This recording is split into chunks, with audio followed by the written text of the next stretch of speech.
আসসালামু আলাইকুম এভরিওয়ান, সবার কী অবস্থা? অনেক দিন পর একটি ভিডিও নিয়ে এসেছি। তো ভিডিওটা ভাপা পিঠার। কম বেশি আমরা এখন সবাই ভাপা পিঠা খাবো, যেহেতু শীত এসে পড়েছে আর সবাই ভাপা পিঠা বানাতে পারে। তো আমি আজকে আপনাদের পিঠার রেসিপি দিতে আসিনি, মেইনলি আমি পিঠার যে ইউনিক শেপটা আছে ওইটা দেখাতে আসলাম। আমার কাছে ইউনিক লেগেছে, যেহেতু আমি ফার্স্ট টাইম দেখেছি। আগে পরে কেউ এইরকম শেপের পিঠা বানিয়েছেন কি না বা দেখেছেন কি না আমাকে কমেন্ট করে জানাবেন।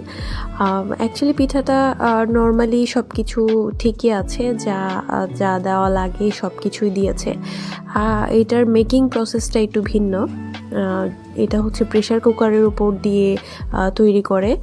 ইনফ্যাক্ট আমরা যে নর্মালি ঢাকনা দিয়ে তারপর হচ্ছে পিঠাটা ভাপে দেই, নর্মালি যেটার জন্য এটার নাম হয়েছে ভাপা পিঠা, ওইটা এখানে করা হয় না। প্রেশার কুকারের উপর দিয়ে এটা 2-1 মিনিটের মধ্যে পিঠাটা হয়ে যায়।